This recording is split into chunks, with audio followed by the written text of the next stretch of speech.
Bonjour, dans ce vidéo, on va parler des séries arithmétiques. Alors, généralement, une série est une somme des termes dans une suite.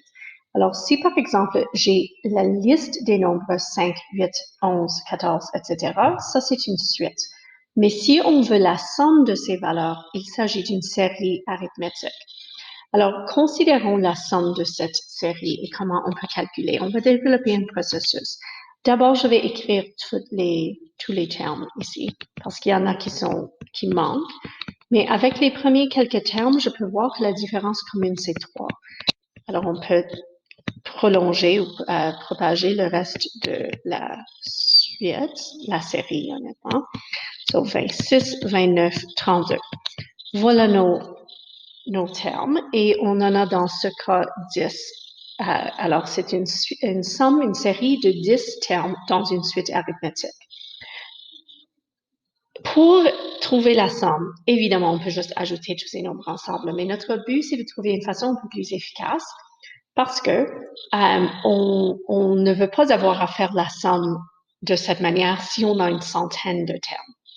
Alors, considérons qu'est-ce qui se passe si je répète cette même série, mais à l'envers. So, 32 plus 29 plus 26, etc.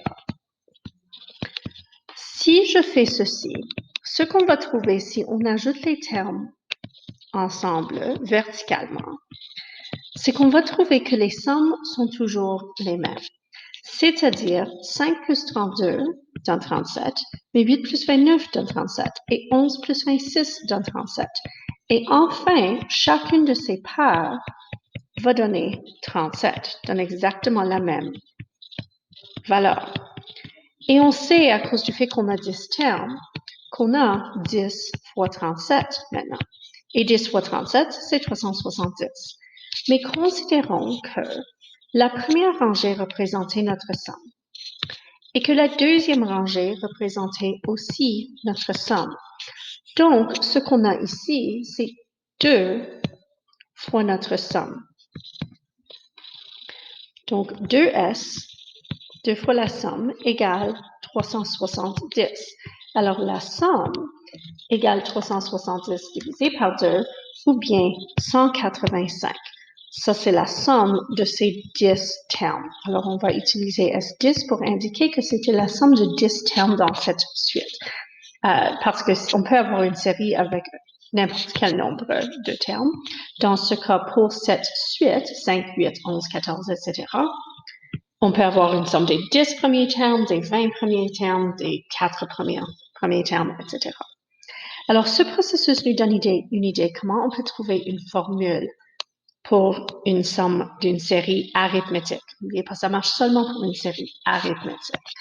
Et pour une série arithmétique, si je considère que la somme des n premiers termes, c'est T1 plus T2 plus, etc., jusqu'à Tn, et que cette somme peut aussi s'écrire à l'envers, Tn plus Tn moins 1, etc., plus T1.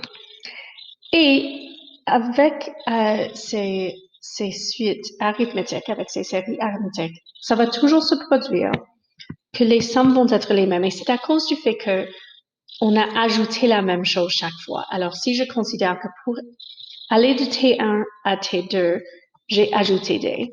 Mais pour aller de Tn à Tn-1 au terme précédent, je soustrairai D. Alors, le bilan entre les deux est le même. T2 plus Tn-1 devrait être la même chose.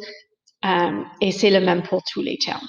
Alors, on va avoir n sommes du premier terme plus le dernier terme. Le premier terme plus le dernier terme étant normalement les plus faciles à évaluer. Et que, à cause du fait qu'on a n termes, on a n fois cette somme. Donc, la somme des n premiers termes d'une série arithmétique, et n'oubliez pas, il faut que ça soit une série arithmétique, il y a des autres formules pour des autres types de séries, c'est n fois le premier terme dans la série plus le dernier terme dans la série divisé par 2. Et ça, c'est toujours la formule pour une série arithmétique.